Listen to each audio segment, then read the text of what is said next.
un capítulo más de Un cuarto sin espejo.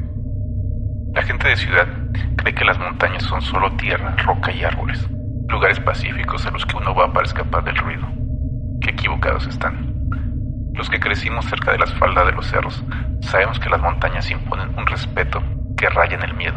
Aprendemos a leer el cielo, a escuchar el viento y sobre todo a entender que cuando el sol se oculta detrás de la cumbre, la tierra cambia de dueño. Ponte cómodo, apaga la luz y escucha con atención, porque después de las historias que estás por oír hoy, te aseguro que nunca volverás a mirar la silueta de un cerro con la misma manera. Acompáñame en esta noche de misterio. Historia 1. Donde el viento no cruza solo. El bosque no guarda silencio. Quienes caminan entre los árboles creen que el murmullo de las hojas es provocada por el viento. Pero en ciertos lugares, las ramas se mueven a contracorriente. Hay una vibración extraña en el aire del bosque, un peso invisible que eriza la piel mucho antes de que caiga la noche. En las faldas del cerro, los lugareños evitan mirar hacia la cima cuando el sol comienza a ocultarse. Lo llaman el Cerro de los Duendes. No por los seres amigables de los cuentos infantiles, sino por las criaturas viejas, torcidas y celosas que habitan en las entrañas de la tierra. Aquellos que entran buscando la paz de la naturaleza, a menudo descubren que en ese lugar el humano es el único extranjero. La tarde parecía perfecta para el excursionismo. El cielo mantenía un tono grisáceo y templado, y las veredas de tierra seca guiaban los pasos de un caminante solitario hacia lo alto de la montaña. Al principio, el único sonido era el crujir de las ramas secas bajo las suelas de sus botas y el canto lejano de algunas aves. Una actividad ordinaria, una forma de escapar de la rutina. Sin embargo, a medida que la pendiente se volvía más pronunciada, el entorno comenzó a transformarse de manera sutil, casi imperceptible. El aire se volvió repentinamente denso. Un olor rancio, similar a la madera podrida mezclada con algo extrañamente dulce, inundó el ambiente. El caminante se detuvo un momento, respirando hondo, buscando con la mirada el origen de aquella pestilencia, pero solo encontró la inmensidad de los pinos. Fue en ese instante de quietud cuando lo notó. Las aves habían dejado de cantar. El silencio que se apoderó del bosque no era pacífico. Era un silencio expectante, como el de una habitación llena de gente que enmudece de golpe cuando entra un desconocido. Continuó avanzando, pero la sensación de incomodidad ya se había instalado en la base de su nuca. Cada pocos metros, el ritmo de sus propios pasos parecía duplicarse.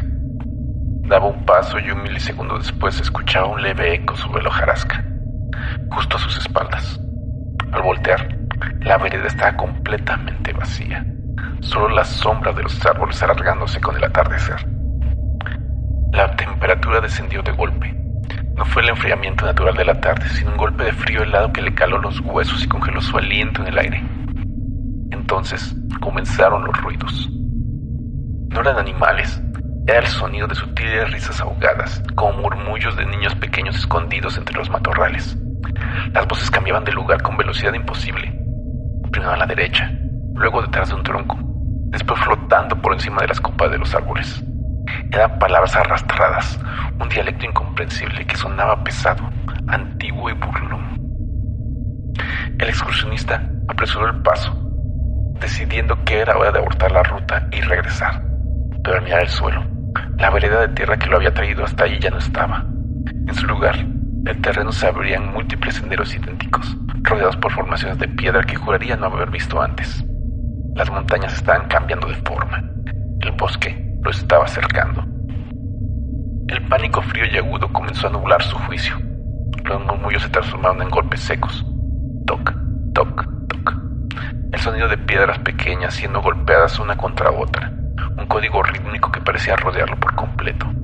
Las sombras de los arbustos parecían encogerse y estirarse, adoptando siluetas desproporcionadas, pequeñas y angulosas que se asomaban detrás de las rocas para ocultarse de inmediato cuando él giraba la cabeza. De pronto, un crujido brutal justo a su izquierda lo obligó a detenerse en seco. A menos de 3 metros, entre la maleza espesa, las ramas se apartaron lentamente. El excursionista contuvo el aliento con el corazón martillándole el pecho, esperando ver un animal, pero lo que emergió de la penumbra desafió toda lógica. 2 ojos pequeños, brillantes como carbones encendidos y carentes de párpados, lo miraban fijamente desde una altura muy baja, apenas a medio metro del suelo. La criatura tenía un rostro humanoide, pero su piel era grisácea, agrietada como la corteza de un árbol viejo, y sus extremidades eran excesivamente largas y delgadas, terminadas en dedos huesudos que arañaban la tierra con impaciencia. No emitía ningún sonido, no respiraba, solo permanecía allí, estática, exhibiendo una hilera de dientes diminutos y afilados, en una mueca que pretendía ser una sonrisa. El caminante intentó gritar, pero el aire se rehusó a salir de sus pulmones. El terror lo paralizó por completo cuando la criatura extendió una de sus manos hacia él. Y de los árboles colindantes, decenas de ruidos idénticos comenzaron a romper las ramas. Había más. Estaban en todas partes. Descendían de los troncos arrastrándose entre las piedras y cerrando el círculo. El instinto de supervivencia rompió el letargo. El excursionista dio media vuelta y corrió a ciegas, sin importar los senderos, destrozándose la ropa con las espinas y tropezando con las raíces expuestas. Detrás de él, el bosque estalló en un coro de carcajadas estridentes, agudas y desquiciantes, que parecían celebrar su vida, acompañadas por el sonido de decenas de pasos rápidos y ligeras que lo perseguían muy de cerca, casi rozándole los talones. Corrió hasta que sus piernas no pudieron más, hasta que la luz del sol desapareció por completo y sus ojos solo veían oscuridad. Finalmente colapsó y rodó por una pequeña pendiente, golpeándose la cabeza contra el suelo antes de perder el conocimiento. Cuando el excursionista abrió los ojos, la luz del amanecer filtraba una claridad grisácea entre los árboles. Estaba tendido a unos pocos metros de la carretera principal, justo en la entrada del pueblo. Su cuerpo estaba cubierto de rasguños, moretones y tierra húmeda. Estaba salvo. La pesadilla había terminado. O al menos, eso intentó creer mientras caminaba de regreso a la civilización. Sin embargo, al llegar a su auto y mirarse en el espejo, el frío regresó a su cuerpo. Sus ropas estaban desgarradas, pero en la tela de su chamarra, a la altura de su espalda, había marcas perfectas de manos diminutas impresas con un lodo negro que no se secaba. Y al revisar los bolsillos de su mochila, descubrió que todas sus pertenencias seguían ahí, excepto una cosa. En el fondo, alguien había dejado 3 piedras perfectamente redondas y pulidas, dispuestas en un triángulo exacto. El caminante regresó a su vida ordinaria, pero jamás volvió a pisar una montaña. Ahora, cada vez que el viento sopla con la fuerza de su ventana y hace crujir las ramas de los árboles del jardín, no puede evitar congelarse, porque sabe que en alguna parte, en lo alto del cerro, aquellas criaturas siguen jugando entre las piedras, esperando pacientemente que el próximo visitante decida caminar solo por esos senderos. Historia 2. Lo que habita en la barranca. El sol ya se estaba metiendo detrás de la montaña cuando tomé la decisión más estúpida de mi vida. Yo crecí en San Mateo, un pueblo chico pegado al cerro, de esos donde todavía se cuece con leña y las gallinas andan sueltas por la calle principal. Me conocía la sierra como la palma de mi mano. De niño, anduve por todos los rincones, por todas las veredas, por todos los arroyos. Pero esa tarde, por ahorrarme unos cuantos minutos de camino, decidí cortar por la barranca. Mi abuela siempre me decía que por ahí no anduviera cuando el sol estaba por caer. Allá hay cosas que es mejor que no molestes, me repetía mientras echaba tortillas al comal. Gente que no es gente, cosas que de día parecen mujeres y de noche son otra cosa. Yo me reía, cosas de viejos pensaba, cuentos para asustar a los niños. La barranca era un tajo profundo en la tierra, cubierto de helechos gigantes y árboles tan viejos que sus raíces parecían dedos aferrándose a las piedras. El camino era angosto, apenas un hilito de tierra apisonada que serpenteaba entre la maleza. De niño, nunca me dio miedo, pero esa tarde, mientras bajaba con el morral al hombro y el fresco de la tarde pegándome en la nuca, algo se sentía distinto. El silencio. En la sierra, el silencio nunca es total. Siempre hay pájaros, chicharras, el rumor del viento entre las hojas, pero esa tarde no. Como si todo el monte contuviera la respiración. Seguí caminando. Las olas de mis guaraches se hundían en la tierra húmeda y a cada paso sentía el frío subir del suelo, atravesarme los tobillos, instalarse en las rodillas, No era un frío normal, era un frío que se pegaba a los huesos y no lo soltaba. Fue entonces cuando lo olí. Un olor dulce, empalagoso, como fruta pasada, como flores marchitas metidas en un florero con agua sucia.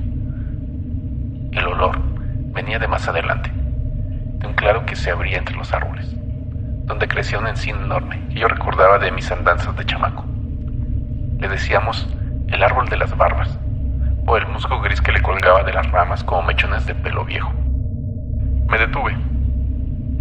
Algo colgaba de esas ramas, algo que antes no estaba ahí. Me acerqué con cuidado, sintiendo cómo el olor se hacía más intenso, más espeso. Las sombras ya eran largas y la luz que quedaba era de un naranja sucio, enfermizo. Parpadeé varias veces, tratando de entender qué es lo que los ojos veían. Del árbol colgaban piernas, brazos, atados con cordones de ixtle, meciéndose apenas, como si alguien los hubiera dejado ahí para que se orearan. La piel era morena, arrugada en las articulaciones, las uñas largas y quebradizas, los dedos colgaban flácidos, inertes, parecían reales, demasiado reales. Pero no había sangre, no había heridas. Las extremidades terminaron en cortes limpios, sellados, como si la carne se hubiera cerrado sola. Me tallé los ojos. Quería creer que era una broma, una ofrenda rara, algo que alguien del pueblo habría puesto para alguna ceremonia que yo no conocía. Pero en el fondo, en un lugar frío y hundido del estómago, ya sabía que no. Un crujido a mis espaldas. Giré tan rápido que estuve a punto de caerme. No había nadie, solo helechos meciéndose, solo las ramas altas crujiendo con el viento que empezaba a levantar. Cuando volví a mirar hacia el árbol, una de las piernas se estaba moviendo. No era el viento, se doblaba. La rodilla se flexionó hacia atrás, con un chasquido de tendones estirándose, y luego volvió a su posición. Los dedos del pie se encogieron, se estiraron, como si estuvieran despertando después de un largo sueño. La boca se me secó por completo. Quise correr, pero las piernas no me respondían. Era como si el suelo me hubiera agarrado de los tobillos. Un aleteo, fuerte, pesado sobre mi cabeza. Levanté la vista y ella estaba, recostada contra el cielo violáceo del atardecer. Un ave enorme, más grande que cualquier sopilote, más grande que cualquier cosa que hubiera visto volar sobre la sierra. Las alas eran anchas como tendederos y batían con una lentitud imposible, desplazando el aire en ráfagas que me golpeaban la cara y me alborotaban el pelo. Volaba en círculos sobre el claro, sobre mí, sobre el árbol. Y entonces chilló. No fue un graznido de pájaro, fue un sonido agudo, largo, que se fue transformando mientras descendía por la barranca. Empezó como un chillido animal y terminó como una risa de mujer, cascada, rota, en pedazos que rebotaban contra las paredes de piedra. El ave se posó sobre la rama más alta del encino. La rama se dobló bajo su peso, y allí, a contraluz, la vi encogerse. Las alas se desplegaron sobre sí mismas, con un sonido como de cuero viejo estirándose. El cuerpo se alargó. La cabeza giró en un ángulo que ningún pájaro puede hacer. Lo que bajó del árbol ya no era un ave. Era una mujer, desnuda, vieja. El pelo blanco le cubría la cara como una cortina de telarañas. Se movía con torpeza, gateando entre las ramas como un animal que no estaba acostumbrado a tener cuerpo. Se acercó a una de las piernas que colgaban, la tomó con sus manos huesudas, la examinó, le sacudió una hoja seca que se le había pegado al muslo, y luego la acercó a la cadera, donde la carne terminaba en un muñón liso y redondeado. Encajó con un chasquido húmedo. La mujer movió los dedos del pie recién puesto, flexionó la rodilla, probó la articulación como quien prueba una herramienta nueva. Luego tomó un brazo, mismo ritual, chasquido, ajuste, dedos que se mueven. Cuando terminó de colocarse las 4 extremidades, se quedó inmóvil un momento, con las palmas apoyadas en la rama y la cabeza gacha.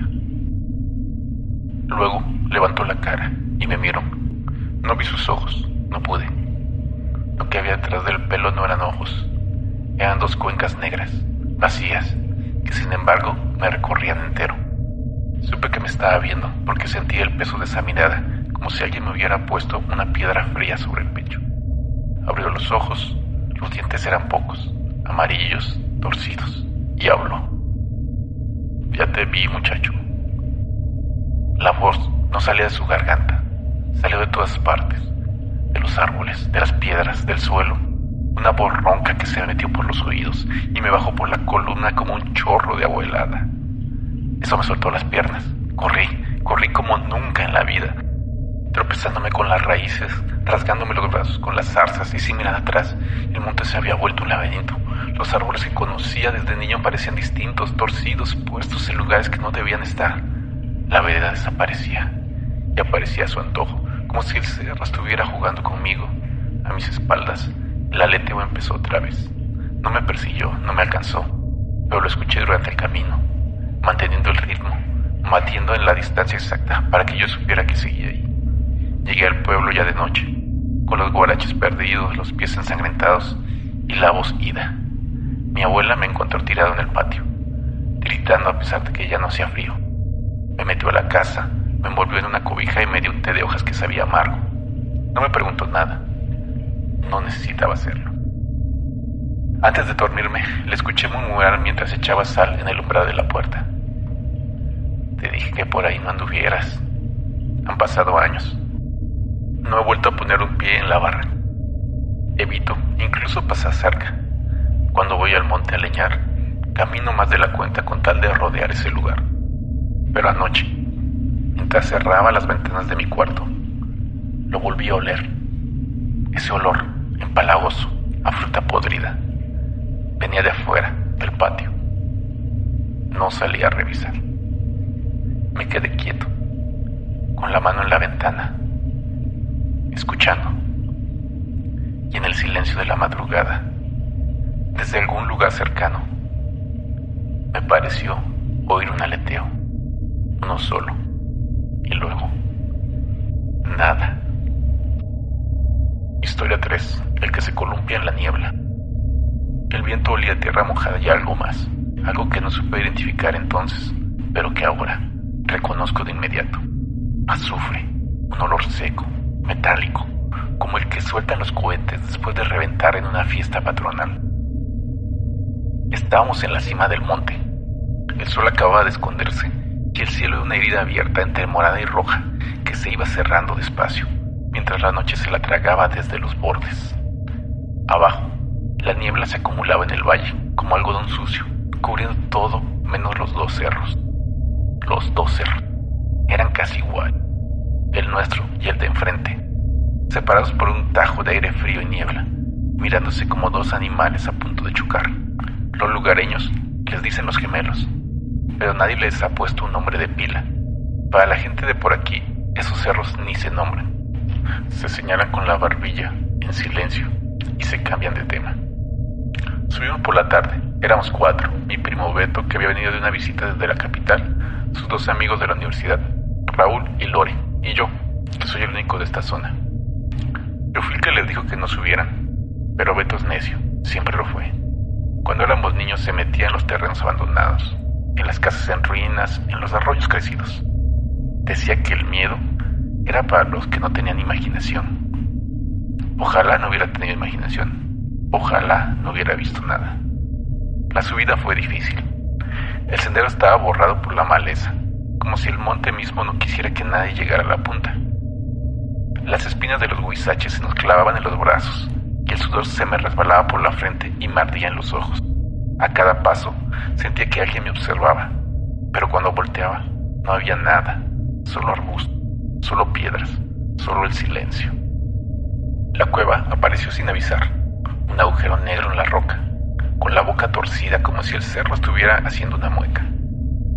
De dentro salió un aire frío, helado, que no correspondía con el calor del atardecer. Olía a cera vieja, a humedad, a flores descompuestas. Es aquí, dije, y mi propia voz me sonó ajena. Entramos con las linternas de los celulares.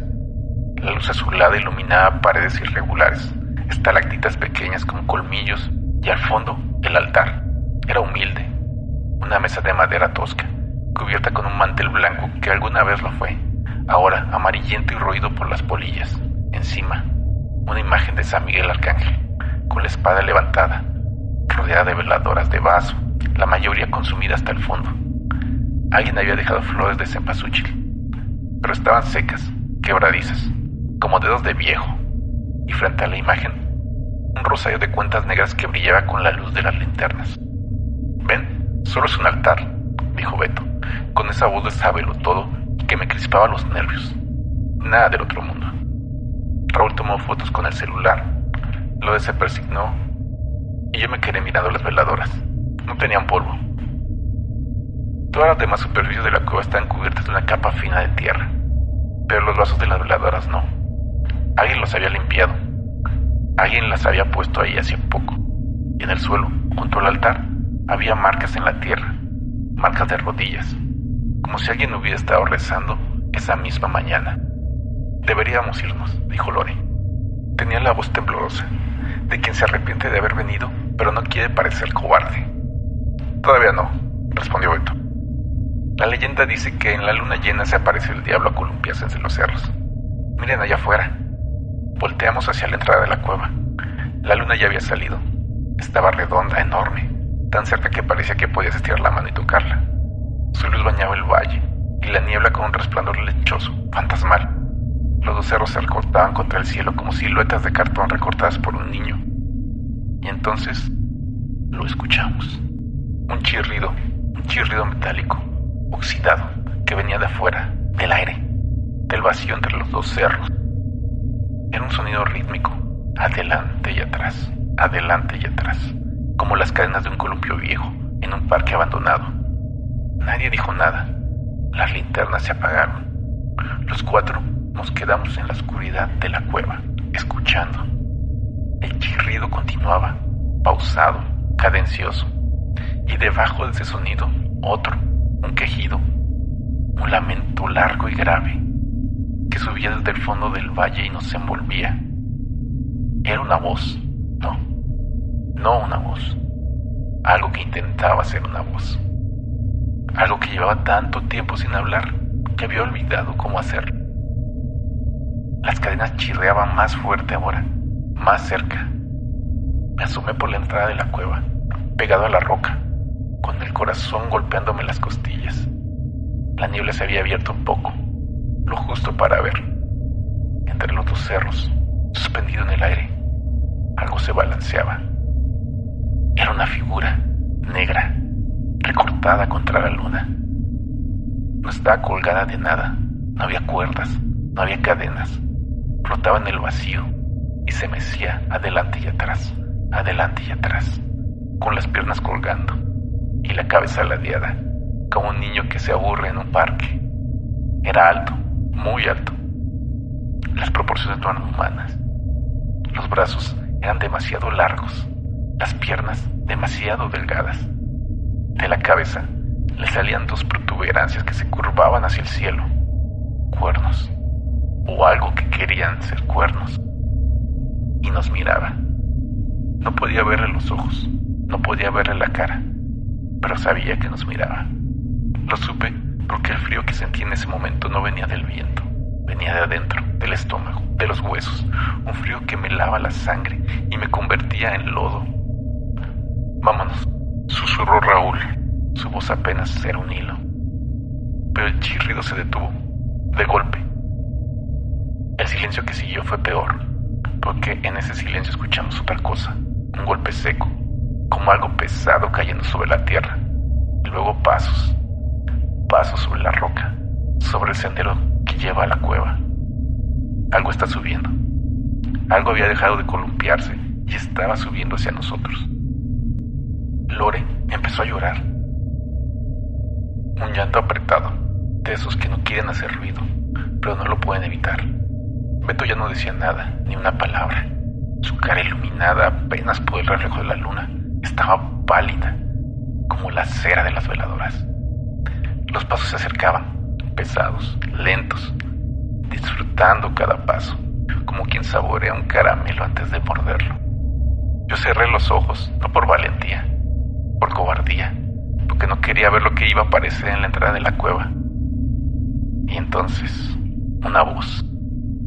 ¿A quién buscan? La voz era suave, demasiado suave. Una voz de persona mayor, cascada por los años, con ese tono que usan los abuelos cuando te preguntan cómo te fue en la escuela. Abrí los ojos. En la entrada de la cueva había un hombre, viejo, encorvado, con un zarape oscuro que le llegaba hasta las rodillas y un sombrero de palma que le cubría media cara. Llevaba una vela encendida en la mano izquierda. La llama no se movía, a pesar de que el viento soplaba afuera. ¿A quién buscan?, repitió. Ninguno respondió. El viejo sonrió. Una sonrisa chiquita, sin dientes, que le regó todavía más la cara.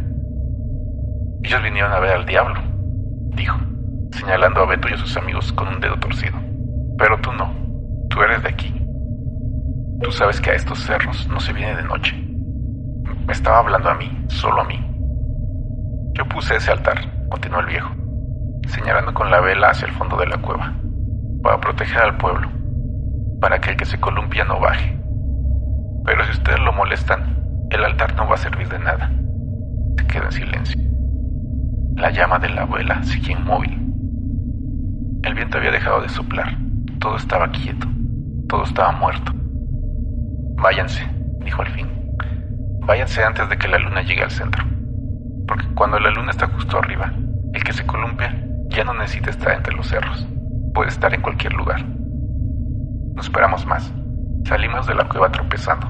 Bajamos el monte como pudimos, cayéndonos en las piedras, arañándonos las rodillas. Nadie habló, nadie volteó. Yo sentía la mirada del viejo en la nuca durante todo el descenso. Cuando llegamos al pueblo ya era de madrugada. Las luces de la casa estaban apagadas. Solo la capilla tenía una veladora encendida en la entrada. Nos despedimos sin hablar. Cada quien se fue por su lado. Beto y sus amigos se regresaron a la ciudad al día siguiente. No me preguntaron nada.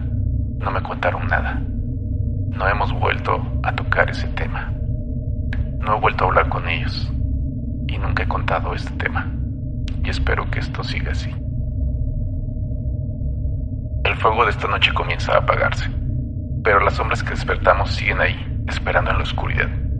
Si las historias de hoy te erizaron la piel, no olvides dejar tu me gusta y suscribirte al canal. Tu apoyo es el combustible que mantiene viva esta hoguera contra el silencio de la noche. Déjame en los comentarios cuál de tus relatos te gustó más. O si tú también tienes una experiencia en los cerros o en los caminos que no te dejan dormir, los estaré leyendo muy de cerca. Por ahora, es momento de cerrar las ventanas y asegurar las puertas. Cuídate de los ruidos extraños allá afuera y recuerda que la realidad, a veces, es mucho más oscura de lo que nos atrevemos a imaginar. Buenas noches y hasta el próximo misterio.